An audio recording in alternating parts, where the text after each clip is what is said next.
spin around.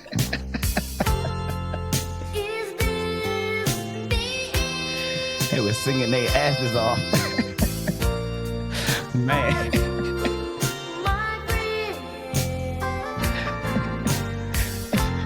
This is a universal sign of pain right here. You see, they don't even know I'm here. I'm in the groove, man. Imagine being 12, wondering if this. Ooh, man, those heartbreaks. Man, those fits were terrible. I like them. I'm a big fan of acid wash denim, man. They had the boots with the little heel on them. the wicked witch of the east. Yeah, them joints. And them joints mad pointy in front. Fade us out, man. Well, folks, welcome to the Lunch Break Podcast. My man Stewie C, what episode are we at, bro? Episode 20. 20, I'm talking about 20 them things. The tub episode. The tub. we done hit the tubs, man. Yeah, we've reached episode 20. We started with Is This the End by New Edition, because this will be the end of season 1. Yes. Like we didn't know where we were going when we started. Yeah, but we done did that. That is not the end of the episode. No, or the show. We'll be back. But we figured, 20 episodes was enough to give you all who we are. We have gone out and given you pretty much our entire life up until this point, based on the topics of the various episodes. And it's time to take a break and go enjoy the life that we're living and live some more life and bring some more experiences in after this. But we still got a couple more to share before we cap the season. So, but wait, 20. There's more. There is. Right now, how you feeling, man?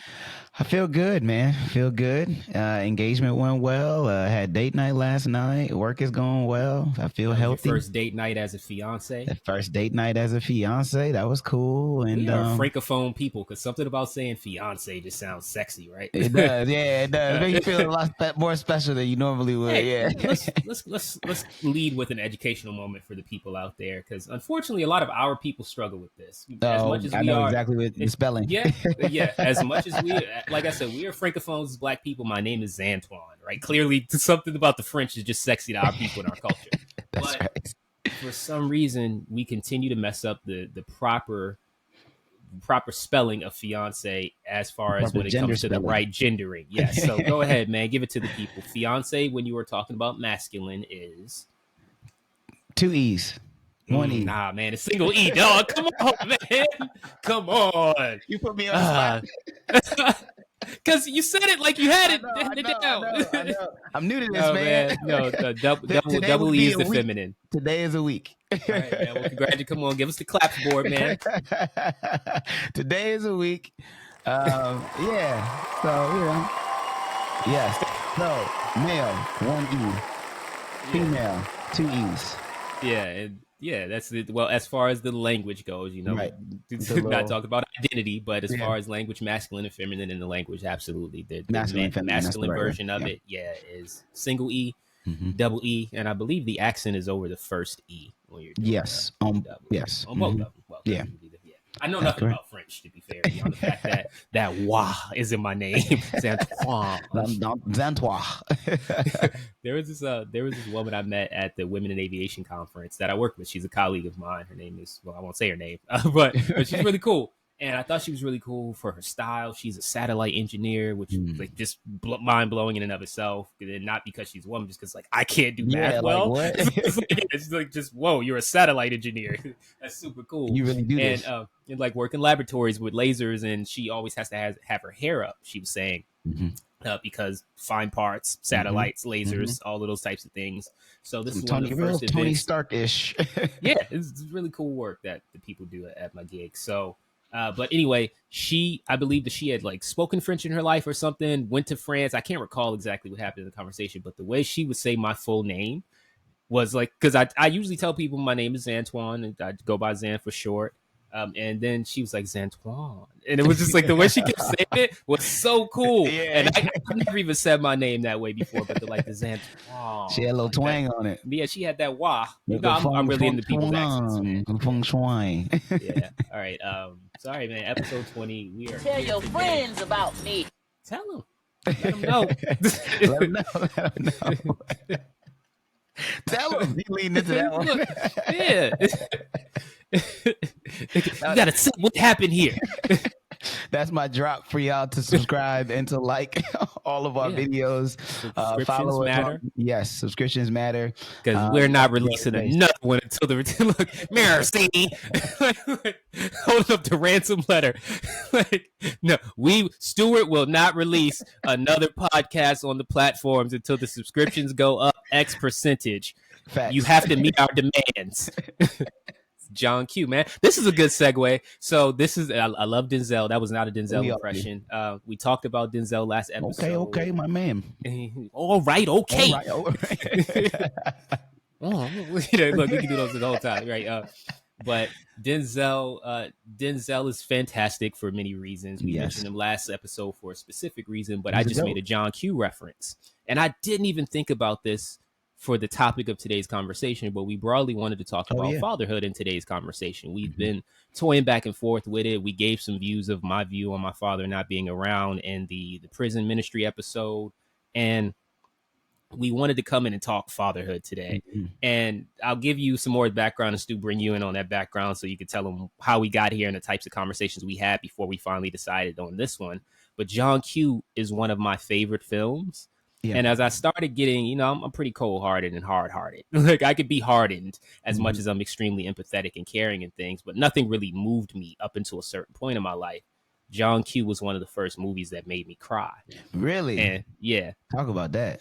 And actually, now that I'm thinking about it, right? Like, we joke about this, but I'll just give this and then go change my passwords because, your favorite movie is something that you really got to keep close to your heart because it's your security question. Yeah. John Q is not my favorite film, but we'll just say there is another one where Denzel plays a father. And that one is my favorite film. And that was the first one where I was like, I might have some dad issues with, like, because being very clear, he got game. Yeah. Right? Dad comes home from prison, waiting for my pops to come home from prison for years and years and years. And just that dynamic was super, super. I mean, that's one of my, and it's not like it's the greatest acting in that film. Ray Allen is not incredible. Solid Jordan's in that film as well. I have every single pair of sneakers from that movie. And like seriously, everything that Jesus wore, the pearl foams. I got the Air Max Up Tempo 94s. I got them all.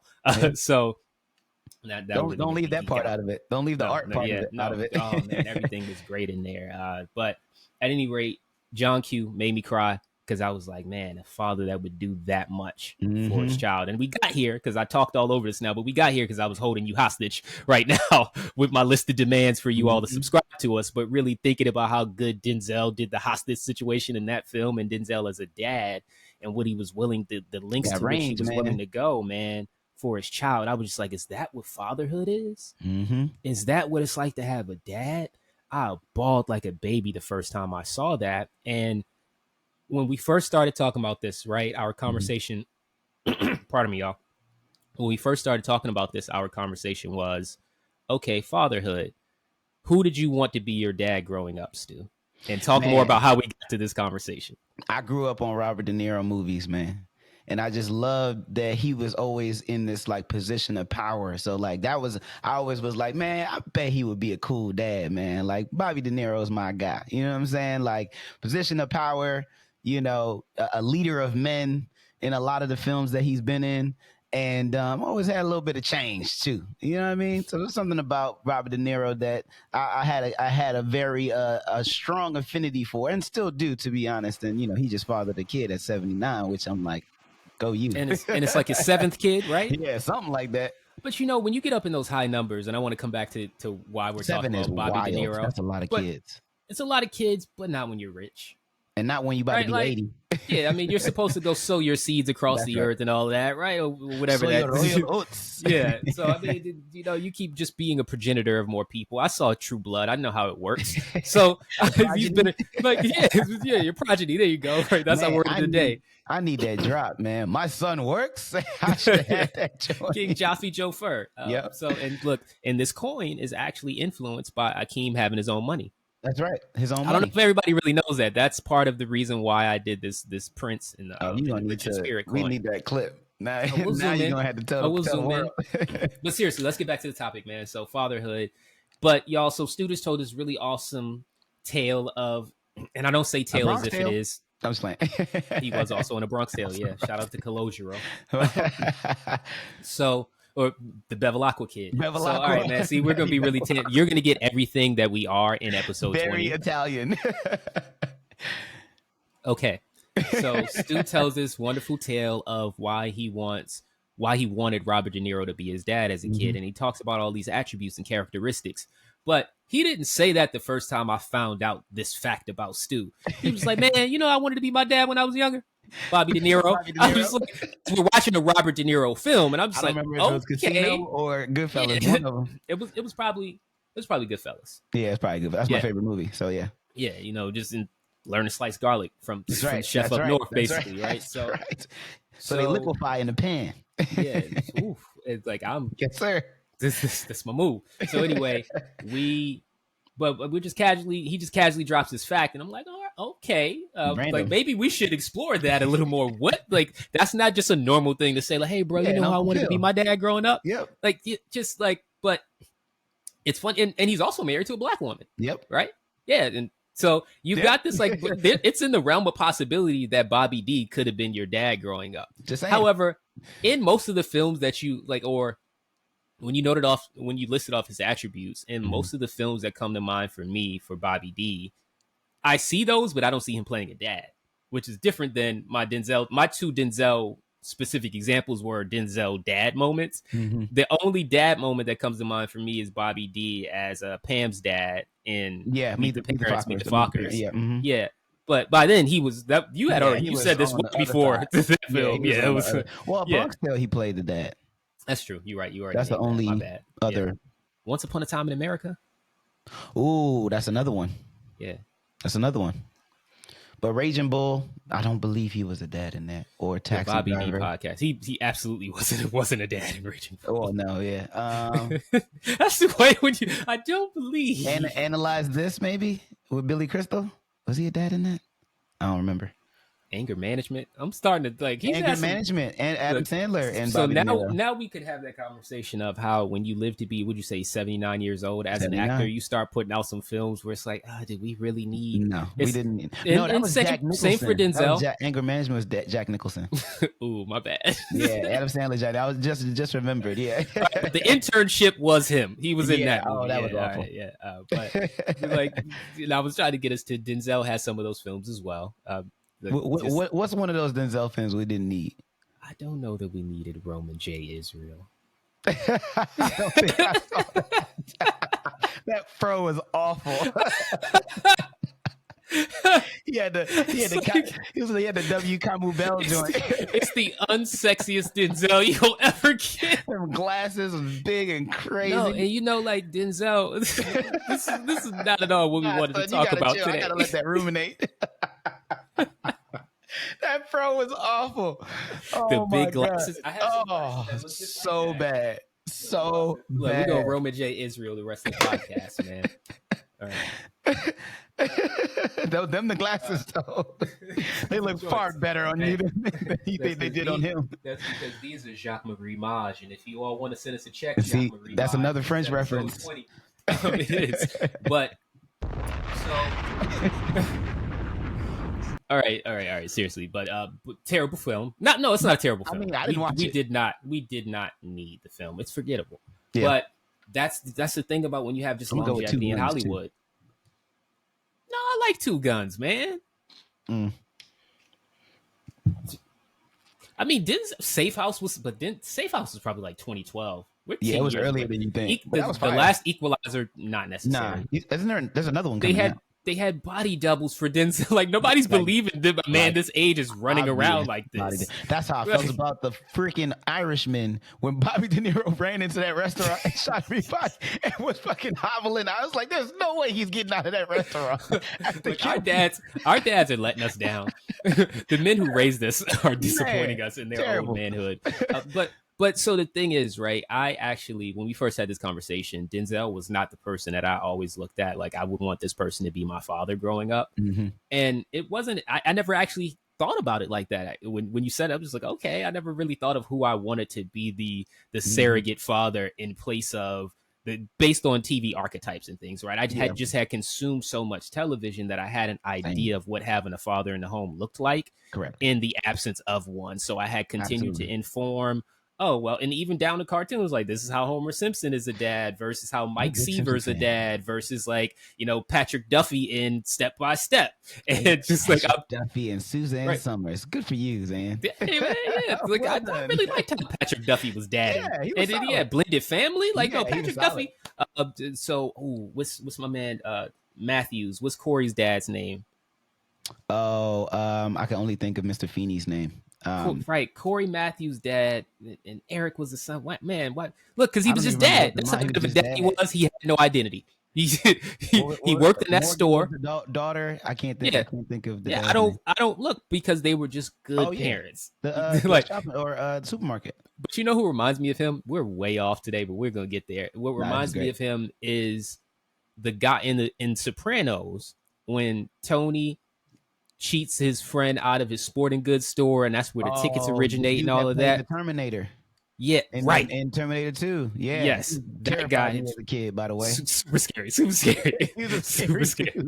Super scary. Almost so like not quite to balance that out. Yeah, not quite Willem Dafoe scary, but super scary. Nah, Willem Dafoe is a terrifying looking man. Haunting. Yeah, him as the Green Goblin was perfect casting. Perfect casting, man. Perfect casting. All right. So he was a dad what in was that. I talked about? Harry Osborn. Yeah, but, James Franco. Let's not go there. That's not on my list. That is not on my list. So too much. Okay, I got you. Right. All right. So that dude reminds me of Corey Matthews' father for some reason, because Corey Matthews' father actually worked in a sporting goods store. Yep. And that was one other example. But the one that I always loved was Robert Townsend in the Parenthood. That's a good one. That was my one. That's a good one. That's a good one. That was like, man, yeah. That's a good one. That's a great one. I don't think a lot of people give that show its flowers, but that was a really great, and it felt like it felt more authentic from a family standpoint than the other shows that were out there at the time. Like Everybody Don't Got an Uncle Phil. That's crazy. Like that's like another level of whatever. But like the Parenthood felt like your normal nuclear family living in Brooklyn, or you know what I'm saying, like in a brownstone. And a lot of the situations that they had and covered on that show felt genuine, and you could really relate to it. You know what I mean? And like, it wasn't like, oh, we got a pool house out back, I'm gonna just live in the pool. Like that's not. We don't know nobody like that. Yeah, and you know, we do now, when you said brownstone in Brooklyn, it immediately brought me to Cosby Show. Although that's true, I never. And this has nothing to do with who.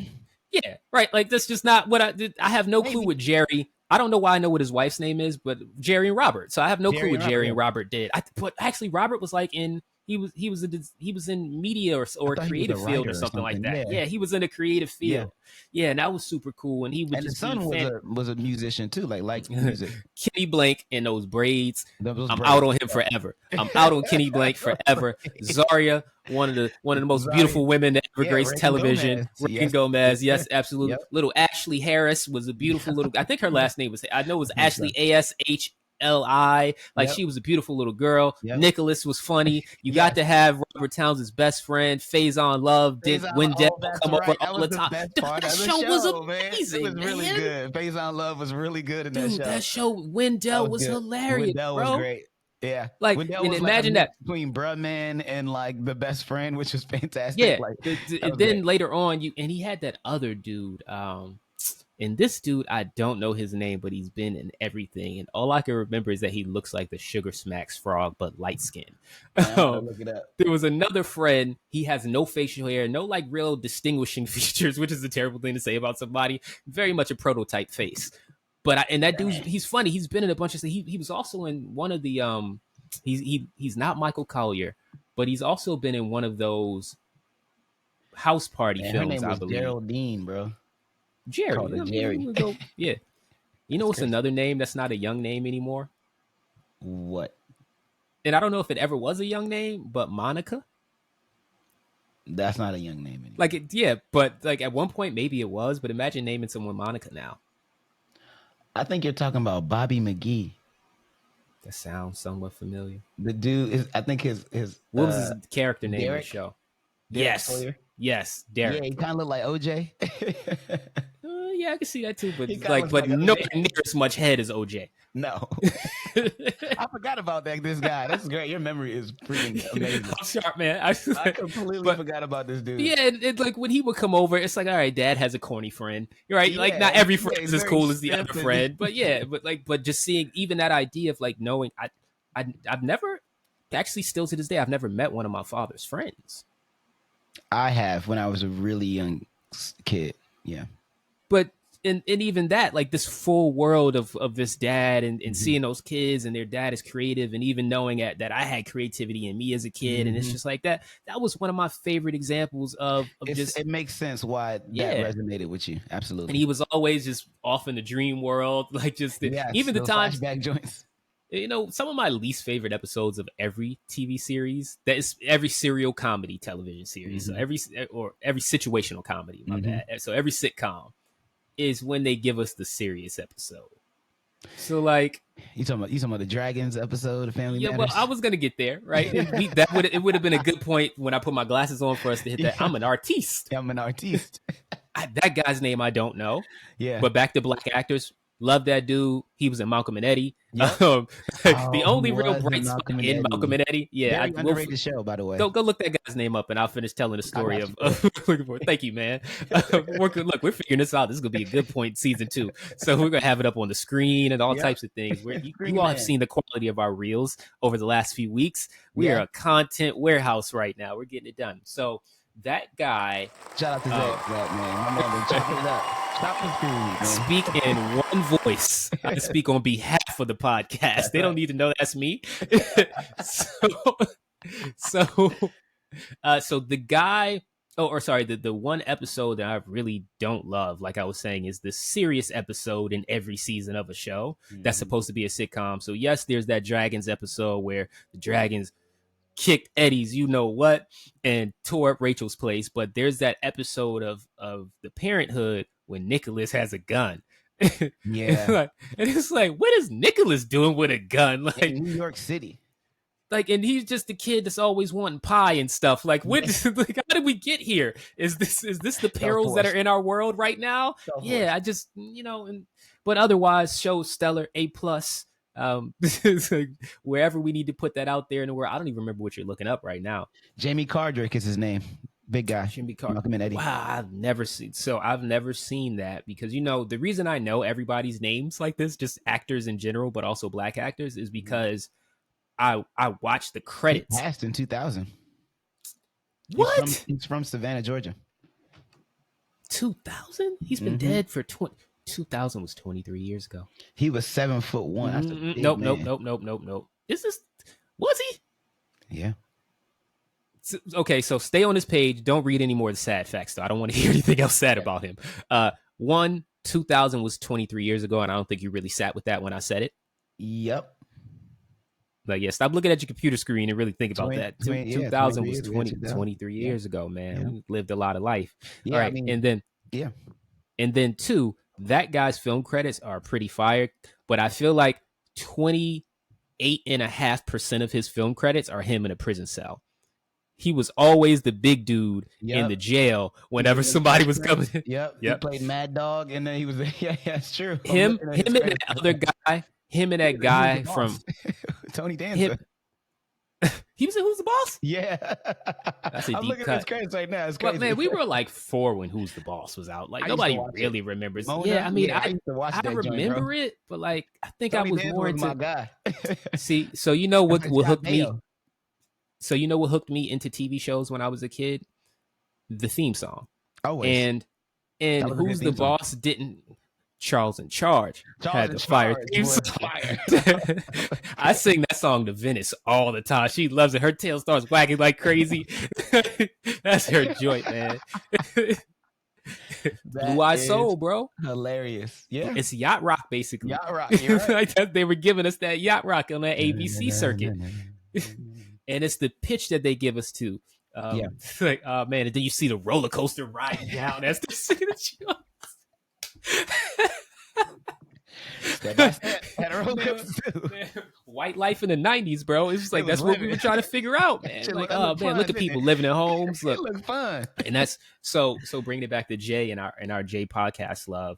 So one of my favorite Jay-Z songs, the one that I came out to on the show, and I think Yep. we've played it in one of We these, have. is Young Black and Gifted. Yep. And in the beginning, or in one of the bars of it, he says, "Y'all could go home, husband and wife there. My mom at work trying to buy me the right gear." Mm-hmm. And that's one of the most sobering moments, because all of this that we're joking about is us looking at a life that we weren't able to live. And That's right. Stu, I want to be respectful of our journeys, and we've talked enough prior to this point, but at least in this episode, if it's taken out of context or taken singularly, I want to acknowledge that you did have stepdad, you had bonus dad, like that. There, it's not that you were always without a father in I the had a home, grandfather. but yeah, right. That was my There were guy. people Yeah. that poured into us in different ways, and I can in a bit explain my situation. We're not too far along in the pod here, but that idea of all that we're talking about is what we saw somebody else have, and we don't really have a full understanding of what fatherhood looks like in the dynamic of Consistently being raised by a father, and certainly not raising children, right? We're nowhere near it because we've not seen it modeled, and That's right.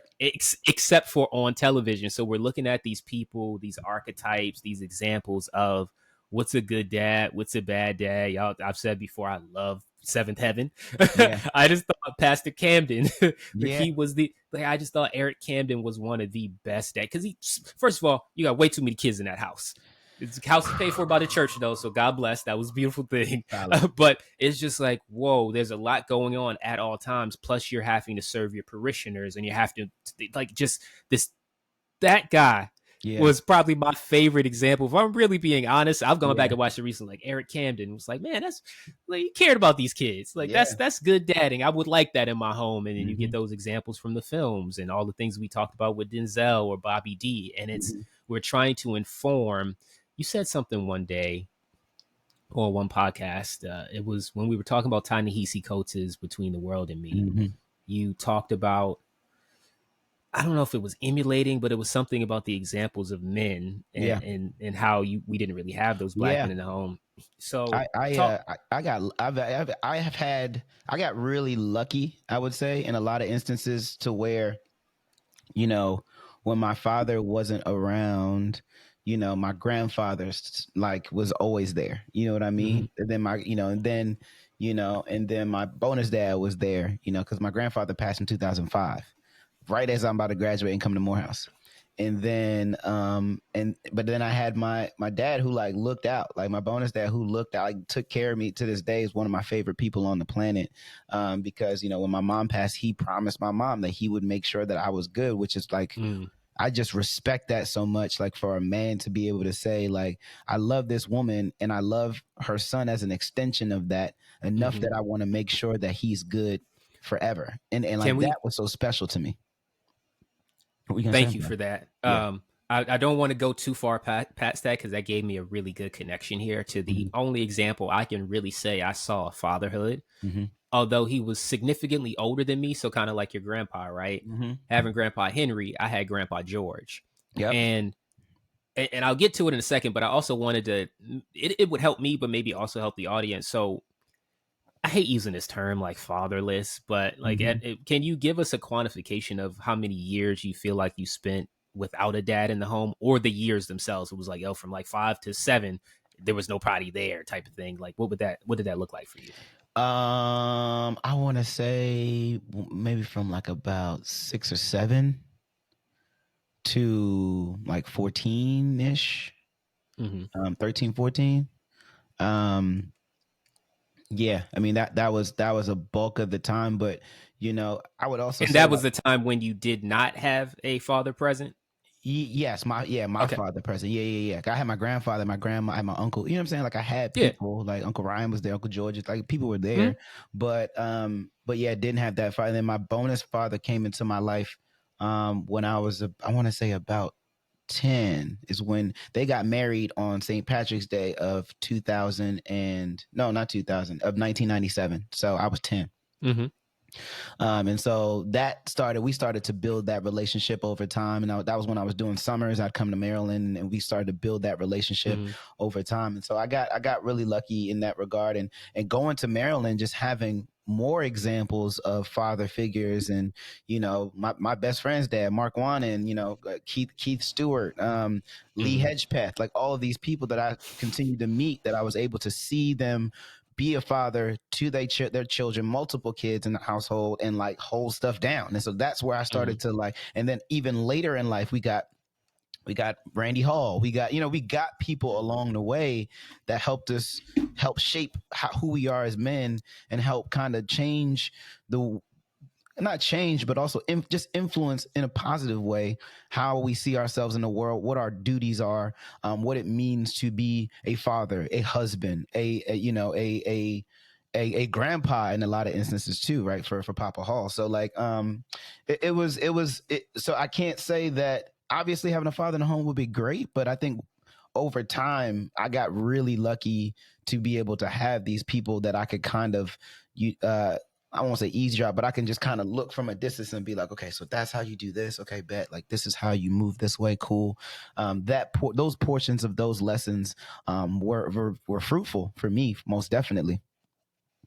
All right. Especially when I think about Papa Hall, like all the time we spent with him, like we learned so much. We did, and you just said so much. I had to take out a notepad and start writing it down so that I could actually respond to it. Yeah. I didn't want to disrupt your flow of consciousness. So originally wanted to go back, and this is me just putting a pin in it again. Of your bonus dad loving your mom so much and being so honorable in his commitment that he continued to love and care for you after she passed. That's right. Just amazing, and that is where my quote Grandpa George, but I have no blood connection to him, enters my life. And it's through my mom, and I want to talk about that. And it's also, I want to acknowledge this episode we're recording the day before, and it will drop the day after Mother's Day. Right. And I don't want to just like, it's a weird time to be talking about fatherhood, right? But I mean, our mothers showed up incredibly for us in the absence of a father. So we got into what you just said because I was asking you for a time phasing of it to give us like a chunk of years. So it sounds like for about 4 years, 6 to 10, no dad present except for Grandpa Henry, Uncle Ryan, family members, but no father figure specifically, right? Then later on you get bonus dad, like, and but from 14 on, then it was like you really feel like you were, and then I know you've also got connected with your dad later. That's and like I know that story, but so if I'm looking at mine, I mean, realistically, probably I've never had a father figure in the home. And I've never even seen, so my mom was very intentional about not bringing men around me as a child. So I never really saw men that my mom dated, any of that. There was, and that's not an indictment on what she did. I actually very much appreciate plain and that. safe. Yeah, no question. But it was just like, hey, I'm not going to introduce, I never really met, I think I take that back. I met one boyfriend. We had like a living boyfriend, many, like when I was super young. And he taught me many things. He taught me how to stick my hand out for that money too, because I loved him because he had all the cash. And he was a business owner and all of this. So I remember, and like Mercedes keep popping up in my mind because Grandpa George, it connected with me not too long ago why I drive the car I drive. And then the other man that I'm talking about bought my mom a Benz. She had like an E190. I remember that joint. It was just like, no, classic. this man, like was classic. We were living then. And I do remember, if I'm really thinking about it in real time now, I got to see what support looked like. That's big. And that's really big. And you mentioned a couple of those words as you were giving your examples earlier. The first thing you said that I wrote down was hold stuff down.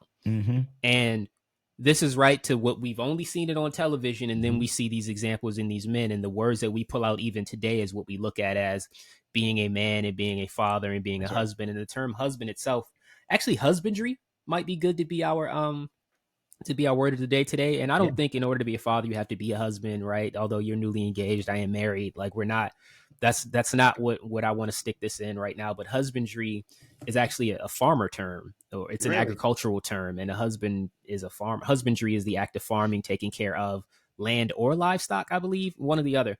But like just even that idea of the work, the caring for, husbandry is planting seeds, good soil. We've talked about all that stuff. So taking care of you. I actually just had trees, man. We just had somebody come clean up the lawn earlier. Like, so I think I said this to you, Mike, but it's not. It was a good $500. So it was like the yearly. Everything needed overhaul. And as I said before, I've only cut grass one time in my life. I'm not doing it myself. So don't blame me. Thank you, Simon Diamond, whatever God's name is. Shout out to Simon Diamond.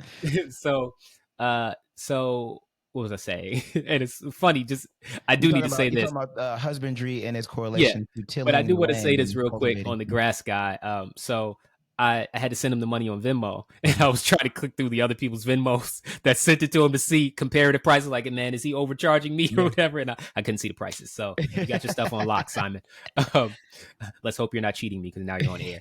It's Mr. Ruggiero's neighborhood. So Now the Soprano and my action. neighbors across from us won lawn of the month, which I didn't even know was a thing. I texted y'all that Yeah, the other day, and I I don't felt know if like them you have putting the that. sign in the lawn was like them putting the middle finger up to me You all because suck. my lawn looked terrible. But Yeah. I've been grinding. Hmm. I have not been home. I've been like F this lawn. I'm trying to make Yeah. money, right? Yeah. So Yeah. all right. Anyway, we talked about holding stuff. I'm trying to hold stuff down. That's what we were talking Hmm. about. Trying to hold stuff down. You mentioned the word duties. And as we were talking about husbandry, right, there's this inherent responsibility in it. Right. And uh, we talked the other day. Well, I'll just say what it was. I'm not scared to say it on air, but I was talking about how I look at dollars as possibilities, and we've Hmm. said this on the podcast before. So I'm like, all right, you could be walking those streets with pockets full of possibilities. I was like, and when you're a man, you're walking around those streets with testicles full of responsibilities. And it's Hmm. like that's this responsibility, and that's what you start learning through these examples and through these people we've talked about of what does responsibility look like as a man, and then we also start seeing gender roles and things. All of this expressed through Yeah.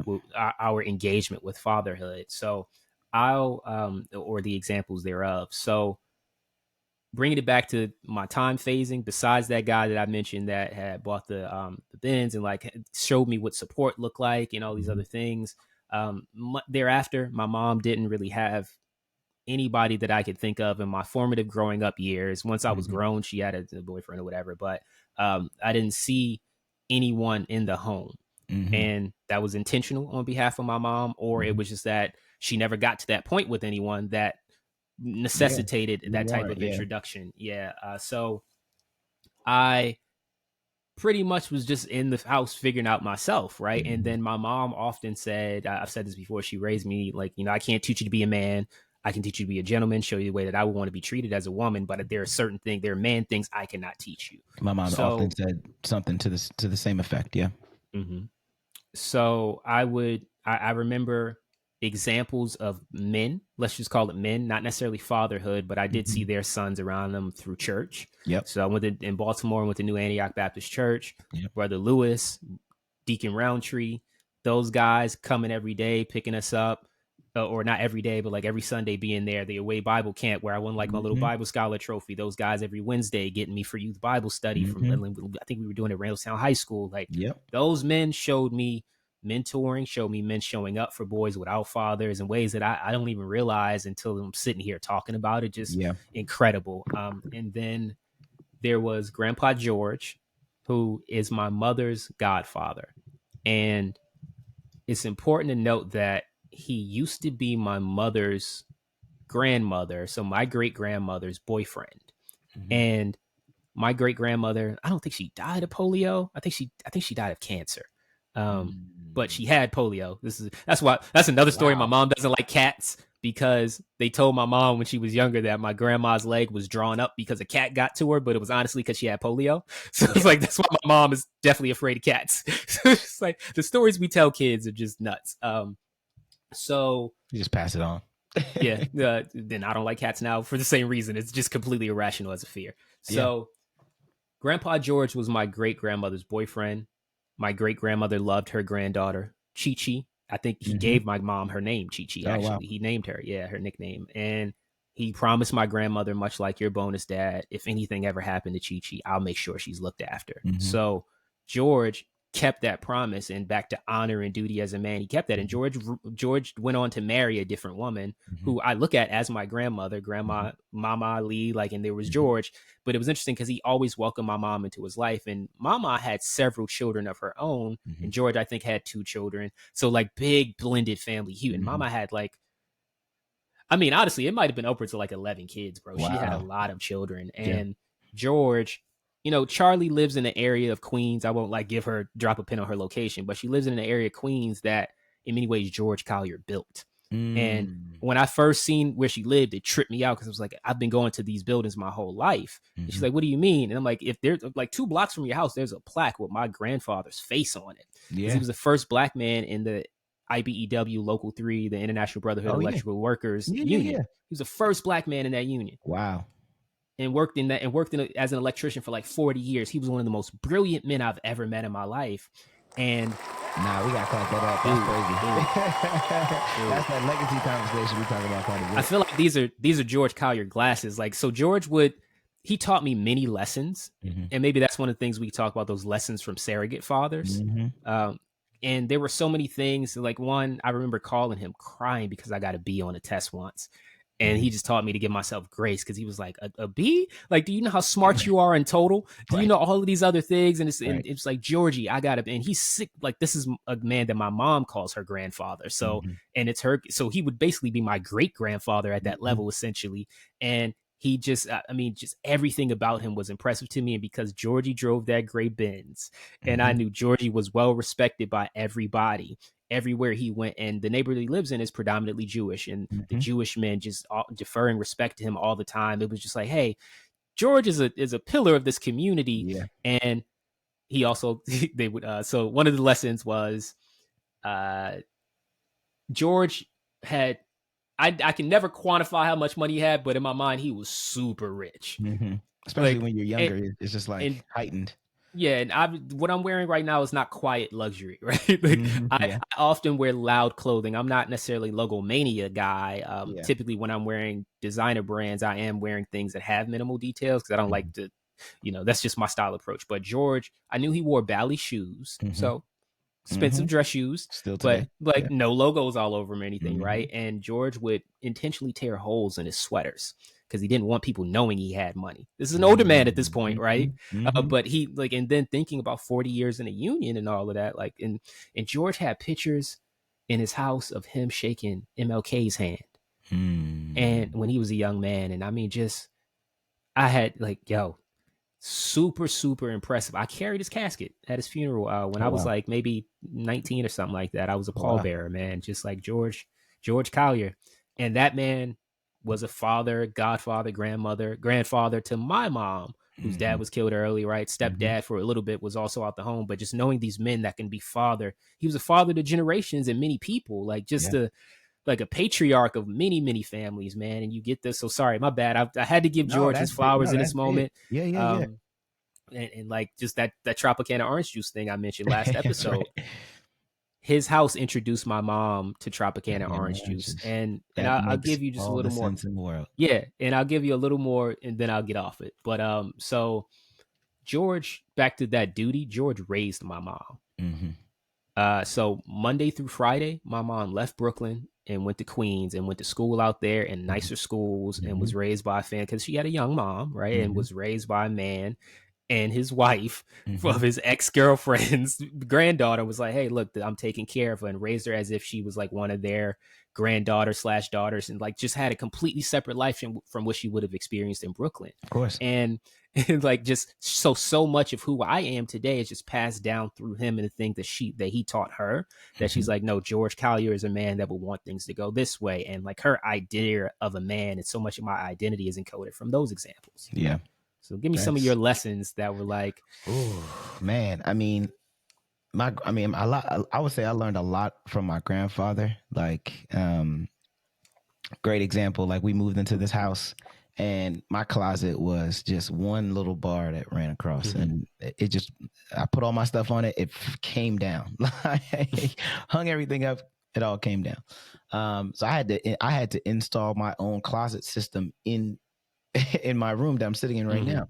That's something I learned from my grandfather, working with my hands. And the house that I grew up in Brooklyn, 515 East 48th Street, was he did a lot of that work in that house with his hands. It has multiple apartments.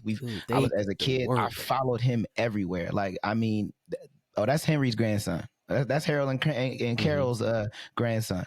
And I spent a lot of time at Home Depot, spent a lot of time at hardware stores. I spend a lot of time at Home Depot now. And a lot of those lessons come from him. Like, he's like, you should always have tools in the house. And the right tools make the job easy. That's always been. It's Yeah, not gotta have just the the right tools. My actual. neighbor Dan says that too. Yeah, the right tools make the job easy. Yeah. And so I always took that and kind of added to it in terms of life. Like if you have the right tools, the right skill set, the right, information, it makes the job or the task or the project or whatever it is a lot easier than if you don't. But you have to be aware enough to know what you don't have. Yeah. So you can go get it. So that's always been a thing. And so it's interesting because I talk about this quite a bit.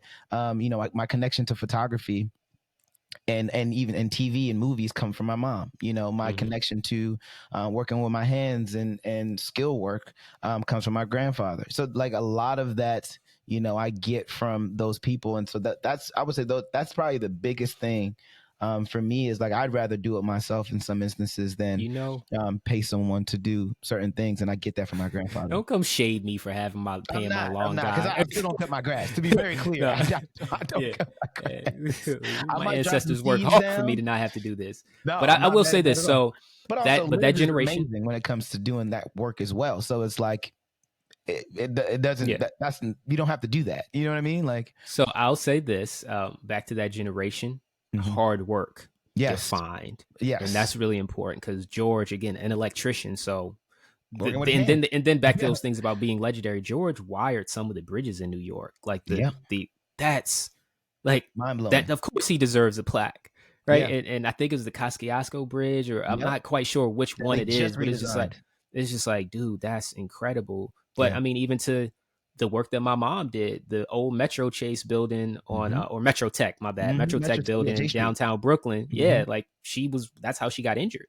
She was doing the commercial wiring in that building when she fell down. I think she was climbing up some steps or like, the infrastructure because it's not ready yet. And she was carrying galvanized pipes and she injured her back for the rest of her life. Right. And when you think about even giving homage to her in this moment and in the absence of a man in the home, but she was given that example from a man. I'm not saying that it's a man's type of job or anything like that, but it was a man dominated field. The hard work. But look at the type of work that she did in order to earn that's literally in order to get a salary that could take care of a child in the absence of dual income. That's right. So like that, just those types of things as we're thinking about what fathers can provide. And there's not always the case that the father is the main breadwinner either. Right. And then those examples where I love the fact that you listed off several different examples of fathers and at different times in their lives. Right. So like Randy Hall, right? Because we were grown by that time, but but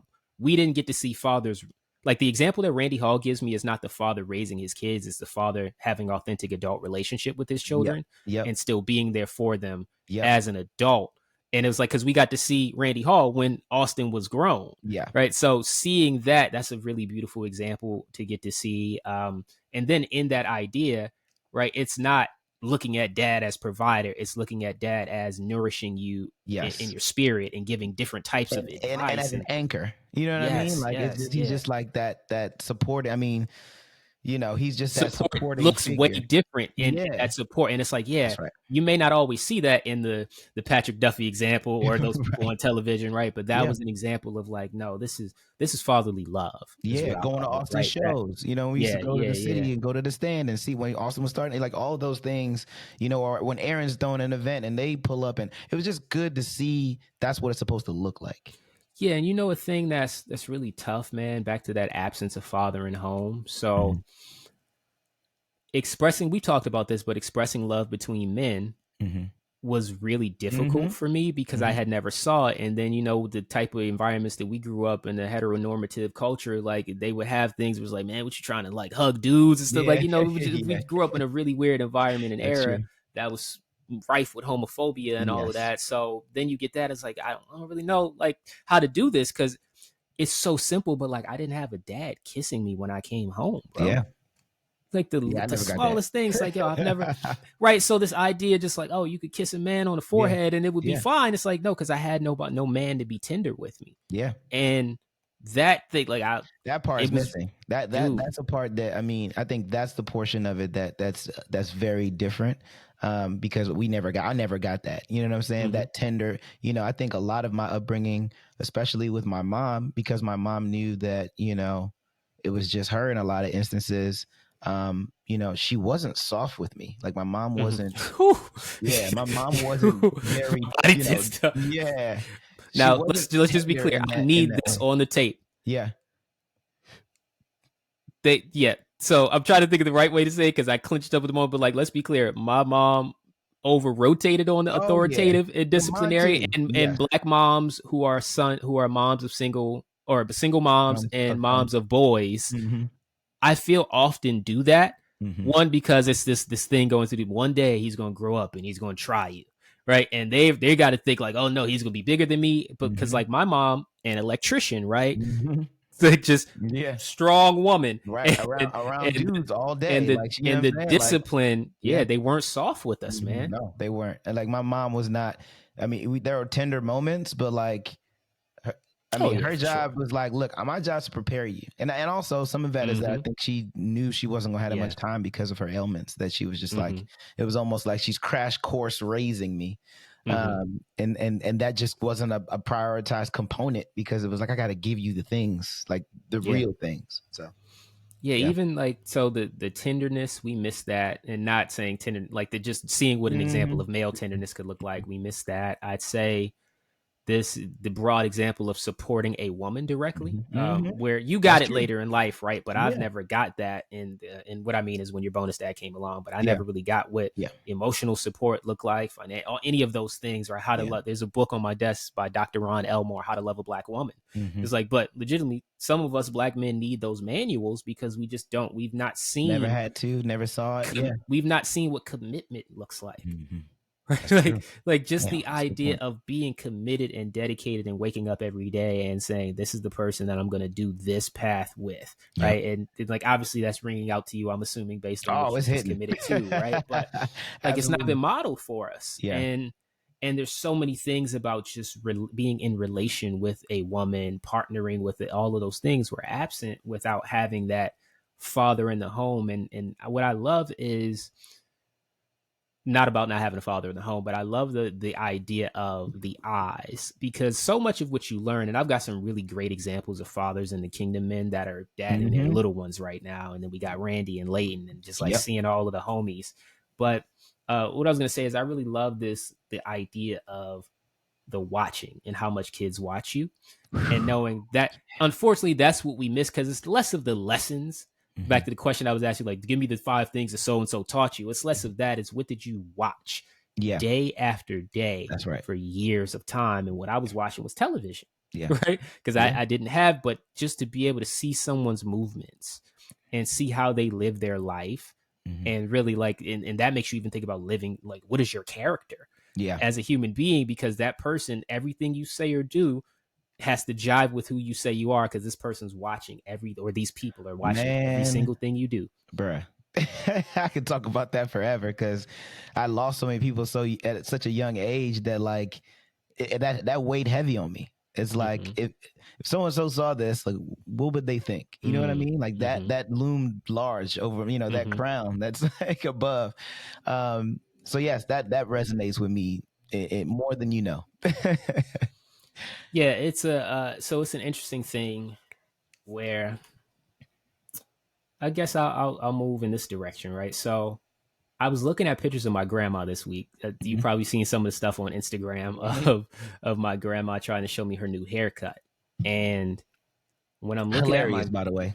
oh my gosh, and still have That not that seen the is side of the haircut. that is I've not A1. seen it at all. I was like, I wish I could see it, but I'm gonna have to go to New York to see it. Yeah. And my I'm looking at my grandma, and I said this a couple weeks ago.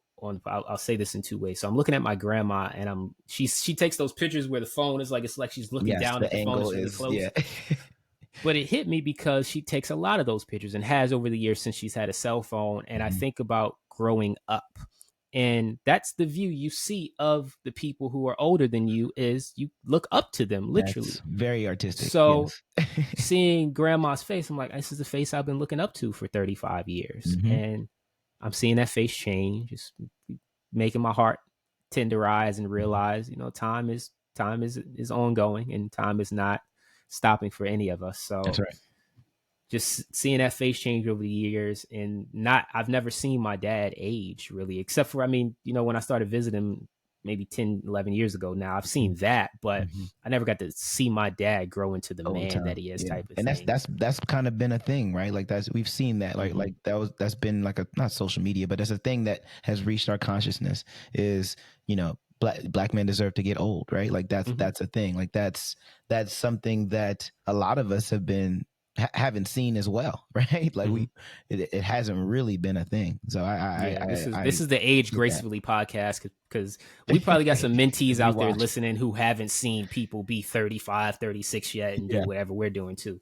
But and yes, to everything you just said. But where I was going is so we talked about me and my dad and the lobster, and Yep. I think I briefly mentioned that was my first time really walking in my dad's footsteps, and I took Mhm. video of it because it was so profound to be like, wow, I didn't get a chance to follow in my dad's footsteps Yeah.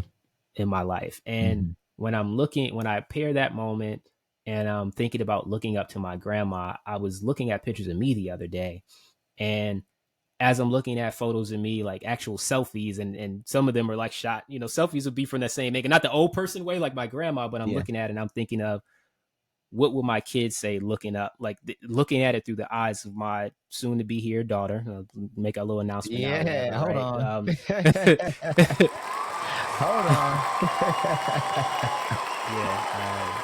The first one of the crew. Let's go. Yeah, man. And I'm looking at myself through Aura's eyes, and it completely changed everything I've ever seen myself as, and see who I want to be. Back to that idea of, right, would your people be proud of your actions?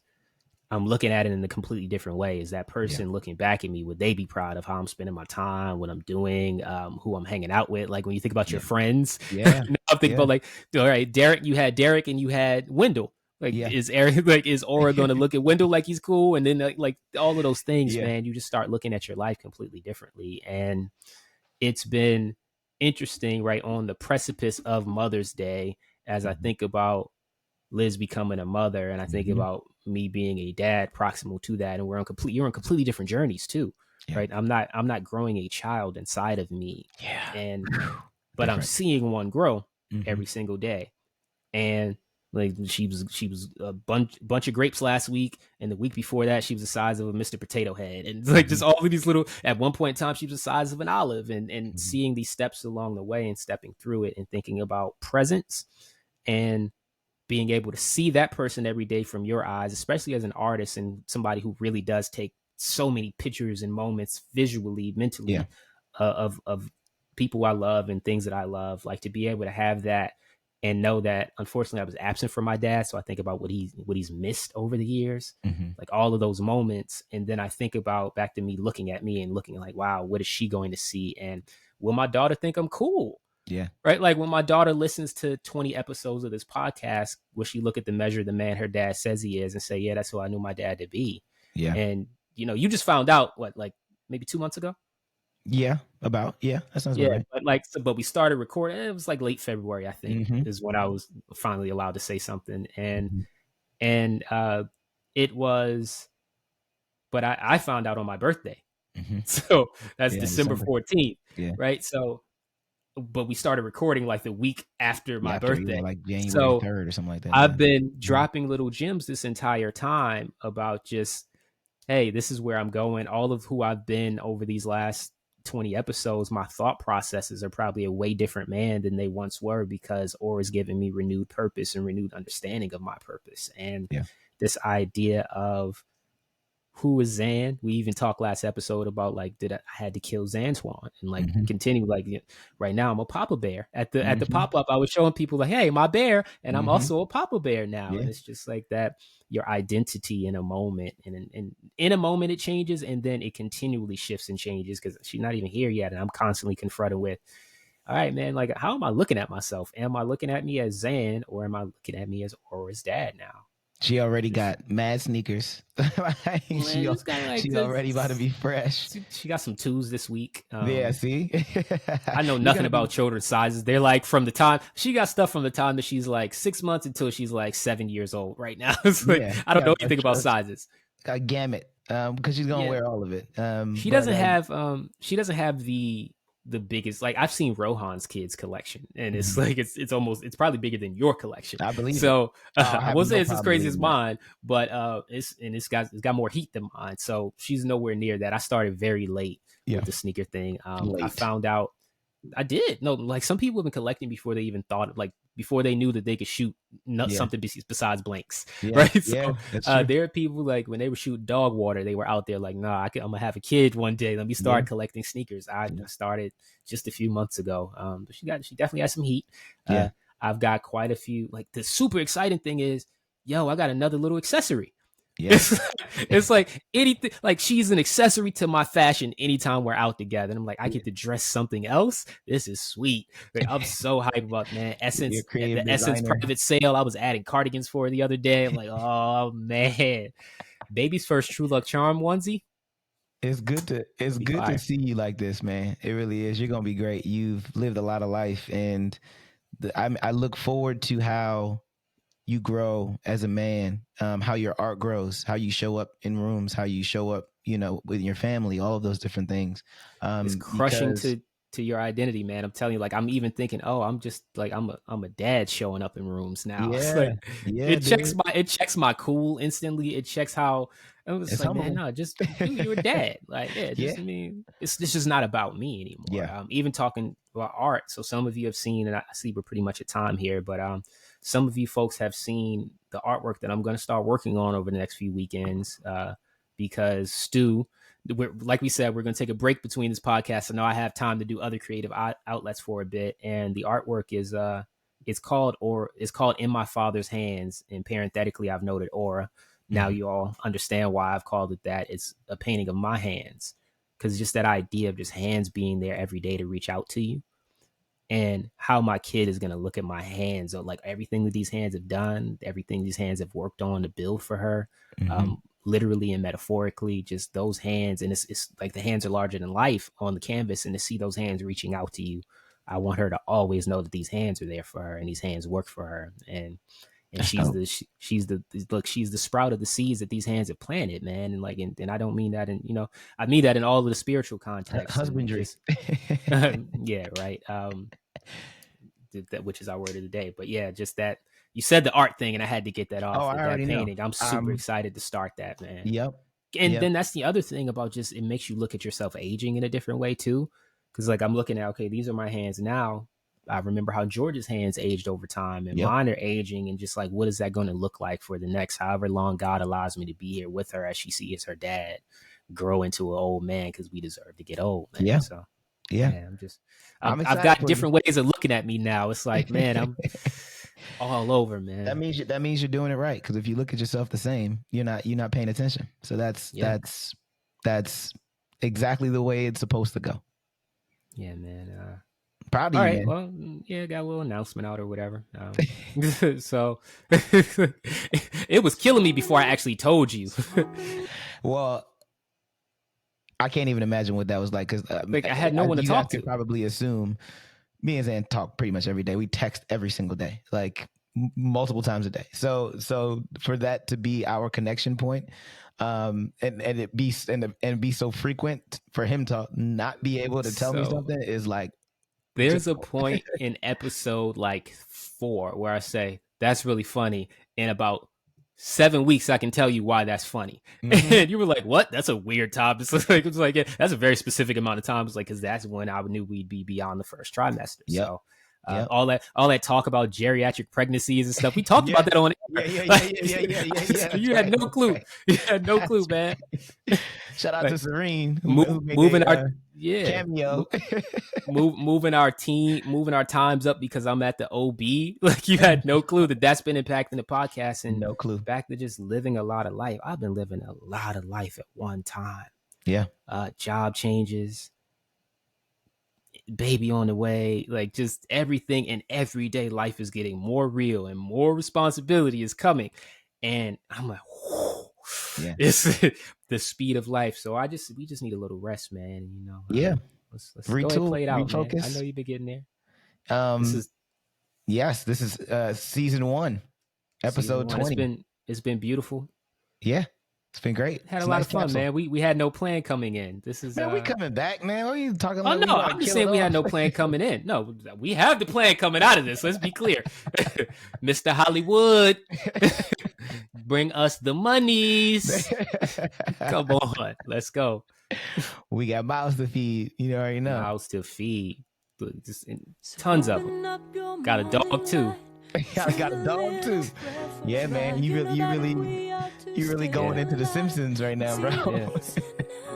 I can't imagine 2 more mouths. Look. It was supposed to start on the I don't want to wait for This our song is so lives. tender. It is, man. You're supposed to skip to like the 30-something mark.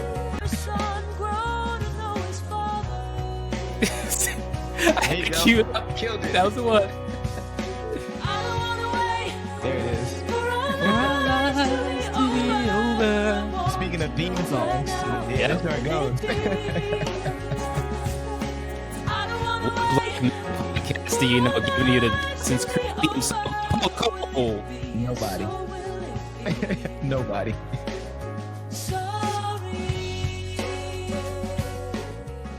Ooh, that doo-doo.